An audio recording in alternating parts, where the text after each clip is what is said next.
Dia, boa tarde ou boa noite. Vai depender do horário que tu tá assistindo, né? Revisãozinha para nossa prova de fundamentos de radiologia, certo? Tá vendo que eu não sou tão mal assim? Tô gravando a revisão, coração bom, velho. Vamos lá, pessoal. Vamos dar início aí com o conceito de dosimetria pessoal ou dosimetria individual, como você preferir chamar, tá bom? É um procedimento que ele vai estar não avaliando, mas sim registrando a dose de saúde que o profissional ele é exposto, que o seu corpo ele absorve. Esse serviço de monitoração ele tem por objetivo, né, controlar o nível de radiação que o profissional é exposto, garantindo assim, certo, que ele esteja dentro de todos os parâmetros, esteja dentro dos limites de exposição, né? Preservando assim a saúde do profissional. Esse indivíduo ocupacionalmente exposto, né? Durante toda a sua jornada de trabalho, seja em clínicas, hospitais ou qualquer local que trabalhe com radiação ionizante, ele vai precisar seguir, certo? O princípio da dosimetria. Dentro desse princípio, certo? Diz que o profissional ele deve utilizar um dosímetro, comumente utilizado dosímetro de tórax. O que é que vai acontecer dessa utilização desse dosímetro de tórax? O dosímetro de tórax ele vai registrar a dose, né, que o profissional ele é exposto durante a sua jornada de trabalho. Ao final do mês, né, o laboratório que fornece esse dosímetro ele recolhe o dosímetro que o profissional utilizou naqueles 30 dias para fazer a leitura desse dosímetro e entrega um novo dosímetro para o profissional utilizar para o próximo mês, certo? É uma troca mensal. E uma observação interessante, pessoal, é o seguinte: o dosímetro ele segue os princípios da dosimetria, né? Ou seja, objetivo de cuidar e proteger o profissional. Porém, o dosímetro ele não protege, ele não é uma EPI. O dosímetro é um dispositivo que ajuda, né, a registrar, a cuidar da saúde do profissional, mas ele não protege a gente de nada, tá bom? Dentro dos dosímetros, nós vamos ter dois tipos. O dosímetro passivo, que é justamente o dosímetro de tórax, utilizado aí no dia a dia dos profissionais da área hospitalar, certo? Principal característica do dosímetro de tórax: ele registra a dose, ou seja, você não tem como saber naquele momento a dose que você está absorvendo, que você está exposto, mas ele está registrando a dose. Quando o laboratório ele for fazer a leitura desse dosímetro, né, esse laboratório ele fornece um relatório de dose, que nesse relatório de dose vai estar contendo a dose que o profissional ficou exposto durante aquele determinado período, certo? Então, dosímetro passivo, ele registra a dose apenas. O outro tipo de dosímetro é o dosímetro ativo ou dosímetro eletrônico, enfim, fica a escolha do profissional. Principal característica desse dosímetro: ele não é utilizado no dia a dia do profissional da área hospitalar. Esse dosímetro, o dosímetro ativo, certo? Sua principal característica é ele registra a dose em tempo real, ou seja, a dose de radiação naquele ambiente, certo? Vai ser mostrada em tempo real pelo dosímetro ativo, porém ele não vai registrar essa dose, né? O dosímetro ativo ele não registra a dose, ele não guarda a dose, ele apenas apresenta, né, o nível de radiação em tempo real. Exemplos: quando o físico médico ele vai medir, né, o nível de radiação de um determinado local que trabalha com radiação ionizante, ele usa o contador Geiger, que é um dosímetro ativo. Aqueles dispositivos que geralmente o pessoal utiliza em Chernobyl, né,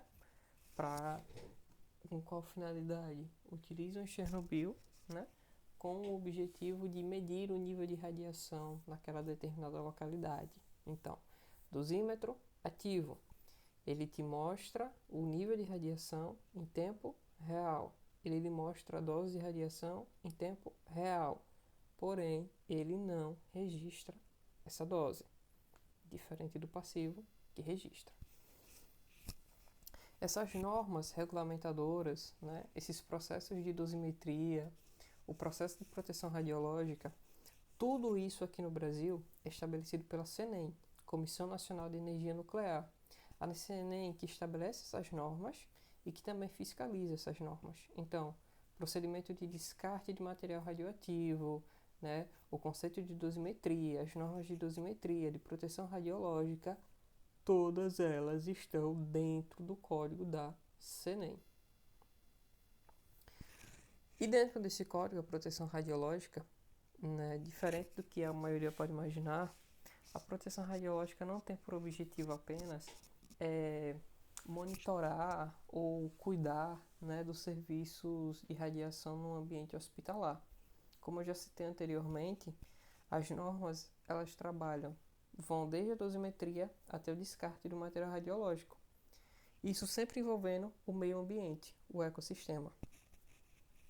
Afinal de contas, se ocorrer um descarte errôneo de algum material radioativo, isso pode afetar o ecossistema. E se afeta o ecossistema, afeta a sociedade. Por exemplo, o acidente de Goiânia, né? Hiroshima e Nagasaki, Chernobyl. Por mais que alguns desses eventos eles possuam influência política e de guerra e tudo mais, eles se classificam principalmente como acidentes ambientais. Por quê? Porque afetou o meio ambiente. E se afeta o meio ambiente, você pode acabar prejudicando pessoas que, mesmo morando, estando distantes daquele lugar, elas podem ser afetadas. Porque através de uma água contaminada, do ar contaminado, certo? Do solo contaminado, tudo isso pode chegar até essas pessoas. Então, proteção radiológica, ela vai focar sempre em proteger a sociedade e proteger também o ecossistema. E dentro dessas medidas de proteção, entra uma coisa muito interessante, principalmente para nós que somos da área hospitalar, que é a classificação das áreas de trabalho. Como assim? O que eu quero dizer com a classificação das áreas de trabalho? A classificação das áreas de trabalho, elas são se referir ao nível de segurança e de prevenção que devemos tomar dentro daquele local. Nós que trabalhamos com radiação devemos ficar extremamente atentos a essa área, principalmente que a gente olhar para clínicas e hospitais. Nós podemos classificar essas áreas em 3: a área controlada, a área supervisionada e a área livre. A área controlada é uma área sujeita a regras especiais de proteção e segurança, com a finalidade de controlar as exposições normais, prevenir a disseminação de contaminação radioativa e prevenir ou limitar a amplitude das exposições potenciais. Ou seja, imaginem aqui uma sala de raio-x. É uma sala onde a exposição é praticamente ou quase que inevitável para aqueles que estão lá presentes. O paciente, a radiação vai ser direcionada a ele. O profissional vai estar ali exposto à radiação secundária, a radiação espalhada, certo? Então, é necessário que se sigam normas e que se sigam regras, certo? Desde as normas e regras para a realização do exame, né? Isso inclui a questão de blindagem, a questão de distância, a questão das técnicas utilizadas, tá bom? Desde os controles de acesso à sala. Assim que a gente chega na frente de uma sala de exames, né? O que é que a gente se depara? Nós nos deparamos com placas. Placas essas com ordens. Quem é que pode entrar? Quem é que não pode entrar? Por exemplo, gestantes não podem se fazer presentes naquele local, certo? Quando a luz vermelha estiver acesa, ninguém entra na sala, porque é sinal que o exame está sendo realizado, né? Isso é uma área controlada, onde possui regras específicas, né, para prevenir e diminuir a chance de uma possível irradiação desnecessária. Área supervisionada, área para a qual as condições de exposição ocupacional são mantidas sob supervisão, mesmo que medidas de proteção e segurança específicas não sejam normalmente necessárias. Como assim? Uma área supervisionada é uma área que, por exemplo, olhando para a radiologia, tá certo? É um setor que necessariamente, né, ele não possui um risco de irradiação tão alto, né? Não é necessariamente a sala de exames. Porém, é um setor que precisa de supervisão para garantir que como é que eu posso dizer, nenhum malefício venha acontecer. Exemplo, vamos lá. Quando você chega num local para fazer exame de raio-x e sai da sala de raio-x, logo em frente tem uma recepção. Essa recepção, ali você não corre risco, claro, né, de irradiação. Porém, não são todos que podem ficar ali. Por exemplo, as gestantes. As gestantes elas devem ficar totalmente afastadas do setor. É um local que precisa de supervisão. O almoxarifado, por exemplo, certo? É um local que precisa de supervisão, porque são necessários cuidados naquele local. E temos a área livre. A área livre é essa onde todos podem transitar normalmente, como, por exemplo, a recepção de uma clínica de um hospital, um estacionamento, uma cantina, o setor administrativo. São áreas que não apresentam riscos claros, certo? Que não é necessário regras próprias, tampouco uma supervisão. É uma área onde pessoas podem circular normalmente. E dentre essas regras que nós temos que seguir, né, temos que tomar cuidado, né, com o uso da radiação, com a exposição à radiação, com o tempo de exposição, porque alguns pontos se enquadram aí na questão da exposição indevida, né, da exposição de alta dose, que são os possíveis efeitos danosos que a radiação pode trazer para o organismo, né? Efeitos danosos esses que eu classifico como patologias, queimaduras, câncer, mutações genéticas, dentre outros pontos, até mesmo a morte. Exemplos de algumas dessas exposições, né, de altas exposições. Pacientes de radioterapia, né, que nesse caso não é uma exposição desnecessária, é uma exposição calculada, e a depender, né, do tipo de tratamento, o paciente ele vai ficar exposto a altas doses de radiação para tratar daquele tumor. E além da exposição, né, durante o tratamento e as sessões de radioterapia, o paciente constantemente ele passa por exames de imagem como a tomografia, ou seja, se expondo a ainda mais radiação. Então, a depender de como o organismo do paciente esteja, ou seja, caso o organismo do paciente já esteja muito fraco, né? E ele estando exposto a uma alta dose de radiação durante seu tratamento, corre o risco do paciente ele acabar desenvolvendo alguma outra patologia, né? Algum outro problema, certo? Devido a essa alta exposição. E outros exemplos são os acidentes radiológicos, né? Como o de Goiânia, o de Fukushima, Chernobyl, né? O caso das bombas atômicas lá de Hiroshima e Nagasaki, que inclusive eu assisti Oppenheimer. E o que é que acontece? Eu vi uma piada pesada na internet sobre Barbie e Oppenheimer. Porém, eu não vou fazer aqui porque eu corro o risco de ou o vídeo ser derrubado no YouTube ou alguém me cancelar. Às vezes eu tenho um humor pesado, tá bom? Então eu vou cancelar. Depois eu conto pessoalmente. Esses efeitos danosos, pessoal, eles podem ser divididos em dois grupos. Os efeitos somáticos e os efeitos hereditários, também chamados de genéticos. Os efeitos hereditários e genéticos, qual é a principal característica deles? A pessoa, ela sofreu uma mutação genética pela alta exposição à radiação. Vamos lá aí, por exemplo, uma pessoa que acabou sobrevivendo aí a Chernobyl, acidente de Chernobyl, certo? essa pessoa, ela não desenvolveu nenhum tipo de patologia, porém ela desenvolveu uma mutação genética. Essa pessoa, ela teve um filho e o filho nasceu com a mutação. Ou com 2 dedos colados, uma perna maior que a outra, enfim, algo do tipo. Por quê? Porque o gene do pai ou da mãe, eles tinham sofrido uma mutação lá por conta do acidente de Chernobyl. Outro exemplo, tá bom? Uma pessoa, devido a essa exposição, vamos trabalhar aí novamente com Chernobyl, acabou desenvolvendo algum tipo de câncer, ou até mesmo leucemia, por exemplo, mutação genética. Essa pessoa teve um filho, uma filha, e seu descendente já nasceu com essa mesma patologia. Então, qual a principal característica dos efeitos hereditários? A patologia, o gene mutado, certo? Ele vai ser sempre transferido para o seu descendente. Independente se a pessoa, né, que teve seu DNA mutado, se essa pessoa desenvolveu ou não desenvolveu a patologia. Essa patologia, ela vai ser passada adiante para o seu descendente. Vai que herança maravilhosa. E temos os efeitos somáticos, né?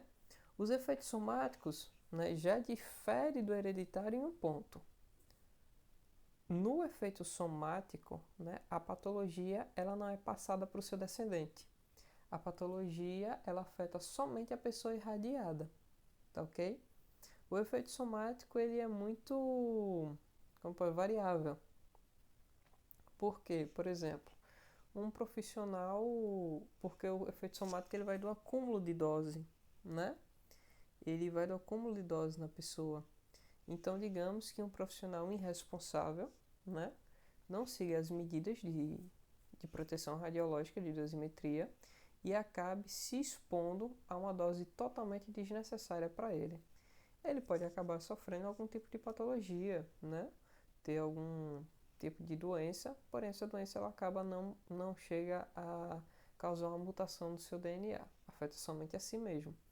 Outros casos, por exemplo, né, são de pacientes mesmo que ficam por muito tempo expostos à radiação, novamente pacientes de radioterapia, e alguns desses pacientes podem ter queda de cabelo, perca de libido, perca de apetite, dores de cabeça, são efeitos somáticos, tá ok? Que afetam somente a pessoa irradiada. O efeito hereditário genético pode afetar a pessoa irradiada ou não, mas principal característica, esses efeitos também vão afetar os seus descendentes. Efeitos somáticos, os efeitos não afetam os descendentes, afetam somente as pessoas irradiadas, tá bom? E um detalhe, gente, sobre a radiação, sobre o nosso corpo é o seguinte: nosso corpo ele é insensível à radiação. O que é que eu quero dizer com isso? Você não sente a radiação como você sente o calor. Do tipo, você aproxima sua mão da boca do fogão, você sente um calor e afasta. Você coloca a mão na água fria, você sente, né, o frio da água.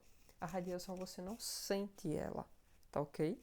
O nosso organismo é sensível aos possíveis efeitos da radiação, mas nós não podemos sentir na nossa pele a radiação. Por isso, né, que existem proteções radiológicas específicas para certas regiões do corpo, porque existem certos tecidos e certos órgãos que eles são mais sensíveis à radiação.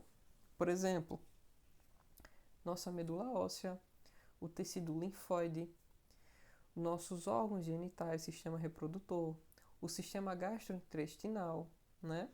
Ou seja, sua tireoide.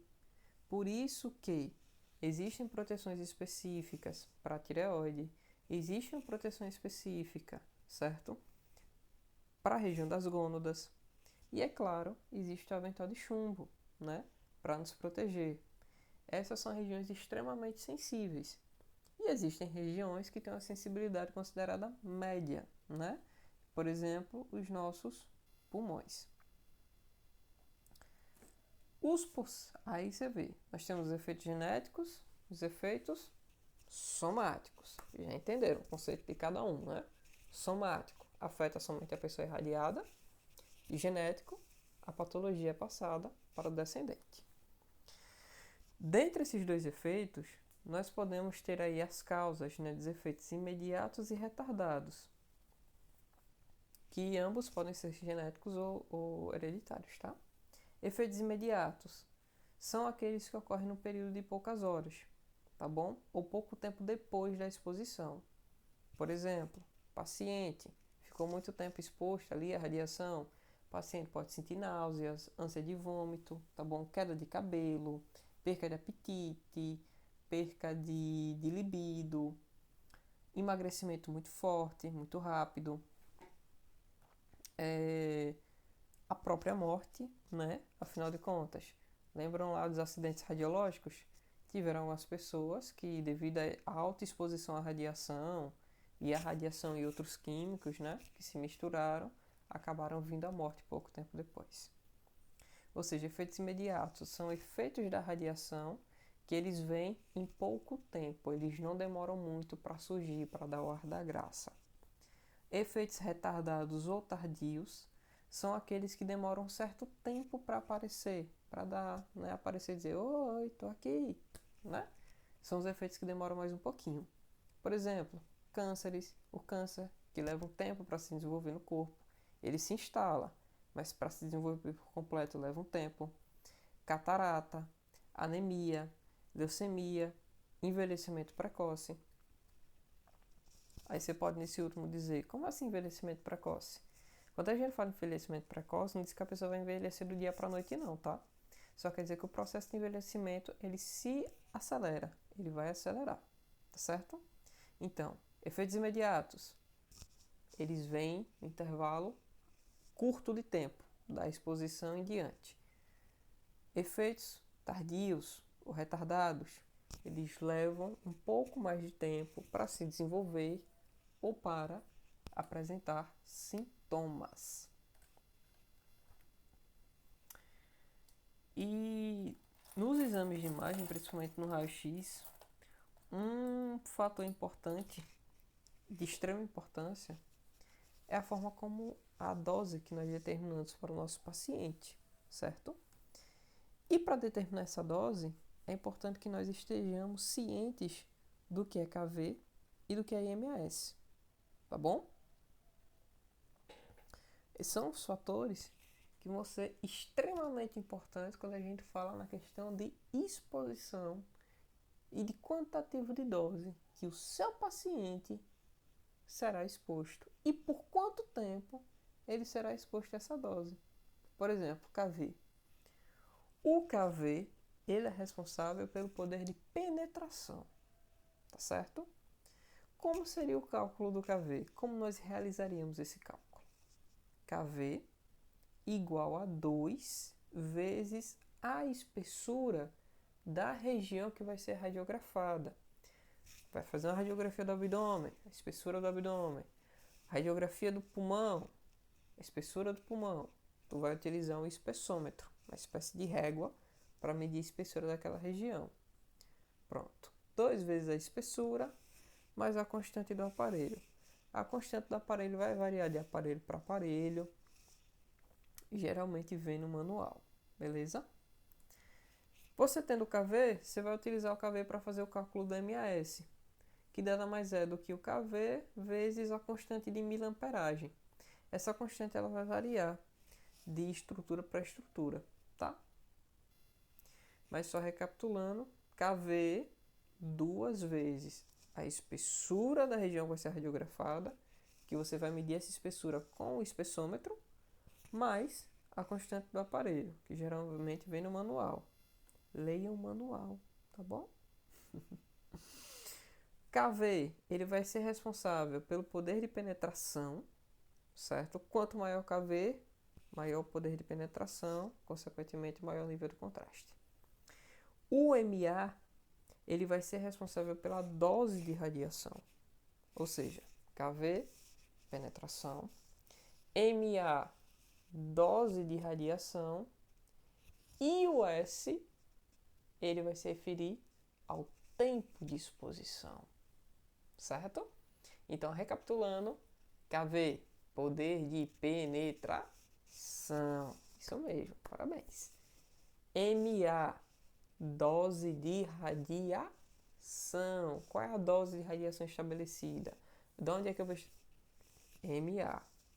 E o S é referido a tempo, ou seja, por quanto tempo vai durar aquela exposição. Vocês errem isso. Vocês errem. Que eu zero com todo amor.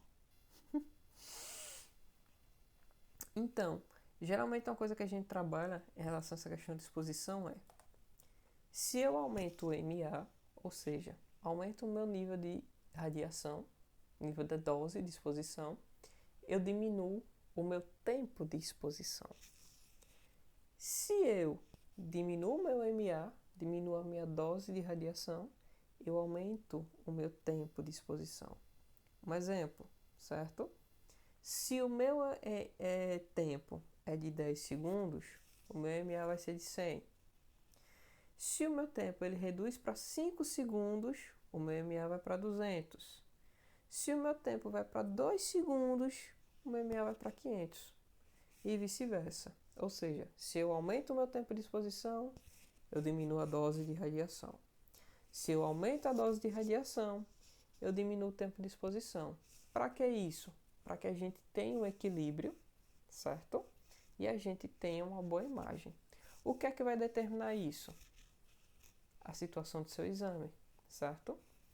Se você tem um paciente com a estrutura um pouco maior, precisa um pouco mais de radiação, precisa se expor por mais tempo para captar a imagem, ou se é um exame que precisa ser realizado mais rápido com o paciente inquieto, certo? Então, a situação que você se encontra é que vai determinar isso, certo? Claro, além da estrutura do seu paciente. Um outro exame muito interessante quando nós tratamos de exposição é a mamografia. Por que a mamografia? Porque a mamografia, o próprio nome já diz, é um exame de imagens que ele vai estudar as mamas, certo? Ou seja, ele vai fornecer imagens de alta resolução e detalhadas, certo? Da mama. Então, possíveis nódulos, possíveis tumores, tá ok? Eles podem ser identificados e diagnosticados através da mamografia. É um exame que é recomendado aí, geralmente para as mulheres mais de 50 anos de idade. Porém, adendo aqui, homens também devem e podem fazer a mamografia. E não é porque é um exame que se recomenda para as mulheres acima de 50 anos que só se deve realizar esse exame com essa idade, tá bom?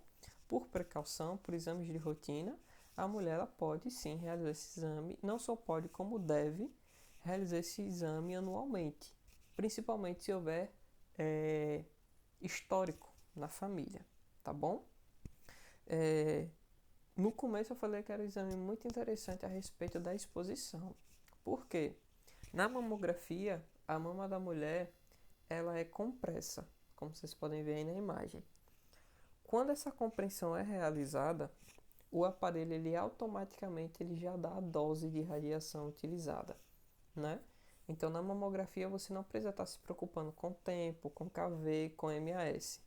O próprio aparelho, a partir do momento que realiza a compressão da mama, o próprio aparelho já dá a técnica. A profissional basicamente vai ter lá se preocupar com o posicionamento da paciente e em realizar o disparo, certo? Pode sim ser um exame que vai causar algum incômodo para o paciente, porque a sua mama ela vai ser comprimida.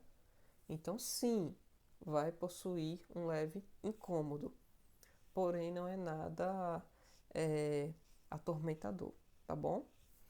Outro ponto interessante na mamografia é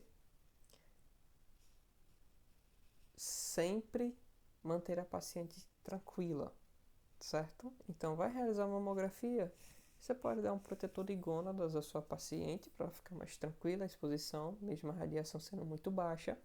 E caso não atrapalhe no exame, você também pode dar um protetor de tireoide. Um outro exame que geralmente ele chega a ser um exame complementar à mamografia é a ultrassom mamária. É um exame que possíveis lesões, certo, podem ser detectadas, tá bom? Visualização de nódulos ou cistos também podem ser visualizada. Geralmente é um exame realizado antes de possíveis biópsias. Mas detalhe, a ultrassom não substitui a mamografia e a mamografia não substitui a ultrassom, tá certo? São exames que possuem suas qualidades, são exames que possuem suas especificações. O que vai determinar, certo, a utilização daquele exame é o que se pede e a sua necessidade, tá ok? Um ponto interessante sobre a mamografia é que nela nós vamos trabalhar com dois posicionamentos, duas incidências, né? A incidência médio-lateral oblíqua, também conhecida como MLO, e a crânio-caudal, também conhecida como CC. Não tem como esquecer essa, tá bom? MLO, médio-lateral oblíqua, esquerda ou direita, e tem a crânio-caudal, CC, aquela pessoa que tem fedor de sovaco, que usa desodorante direito. Vixe, que nojento. Geralmente não. O processo de rotina é realizar essas duas incidências, tá bom? Uma complementa a outra, tá certo? Ou, afinal de contas, a região que não consegue ser visualizada na médio-lateral oblíqua, ela vai ser visualizada na crânio caudal, tá bom? Isso diminui os riscos de falso positivo, tá certo? Ou seja, facilitando ainda mais o diagnóstico e permitindo que se possa, né, examinar toda a região da mama. Como vocês podem ver aqui, a anatomia da mama, na mamografia nós vamos ver essas estruturas com detalhes, principalmente quais estruturas, né? Os dutos, os lobos e os linfonodos serão estruturas que vão aparecer bem detalhadas na mamografia. E uma observação sobre a mamografia de homens é que geralmente a mamografia do homem se remete muito à questão da areola ali. Não consegue ser mais profunda também pelo tamanho do peitoral. Caso se exista suspeita após uma mamografia em um homem de uma possível alteração, vai ser passado para o homem uma ressonância torácica, né? Que nas mulheres, no caso, as mulheres elas não, nessas possíveis alterações de mama, que seja necessária uma ressonância, as mulheres elas não vão realizar uma ressonância torácica, elas vão realizar uma ressonância mamária. Então, na mamografia, comumente nós vemos de forma detalhada aí, certo? Os dutos, os lobos e os linfonodos. E a mamografia, nós podemos dividir elas em dois pontos.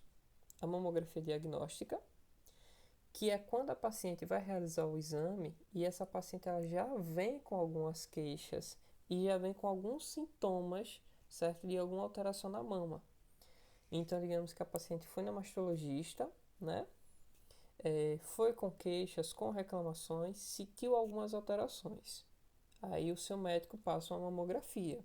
É uma mamografia diagnóstica. E a mamografia de rastreio é quando o que acontece? A paciente ela não tem nenhum tipo de suspeita, a paciente ela não apresenta nenhum tipo de sintoma, nenhum tipo de alteração. Ela apenas está fazendo a mamografia justamente para isso, para ver se existe algo, porém ela não sente nada. É uma mamografia de rastreio. Então, mamografia diagnóstica, paciente ela vai com queixas. Mamografia de rastreio, a paciente ela não possui queixas, certo? Um outro exame de mama muito recomendado é a ressonância magnética mamária, tá bom? Geralmente ela é feita juntamente com a mamografia, sim, após a mamografia, para confirmar o diagnóstico de um possível câncer, tá bom? Geralmente quando existe uma alta suspeita que a mulher tenha algum tumor, certo? Uma alta suspeita de desenvolver câncer, geralmente essa mulher também realiza uma ressonância magnética de mama, tá bom? Detalhe, ressonância magnética de mama, ela não é indicada para ser utilizada de forma de rastreio, ou seja, uma forma de estudar se existe ou não existe algo ali.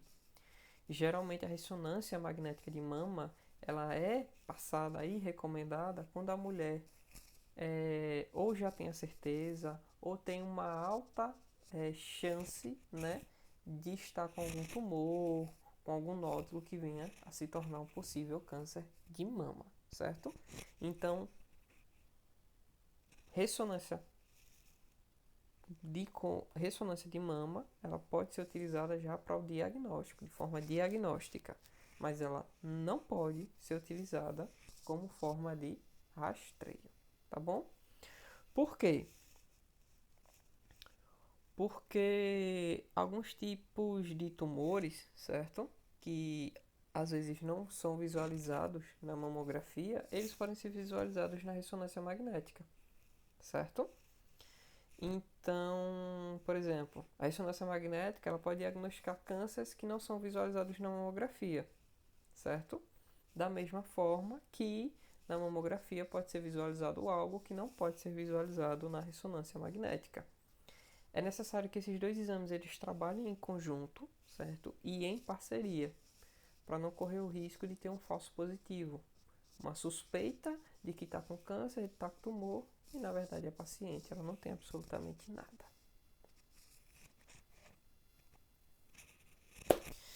Bom, pessoal, espero que essa revisão ajude vocês, tá bom? Até sábado. Um abraço do Magro. E é isso aí.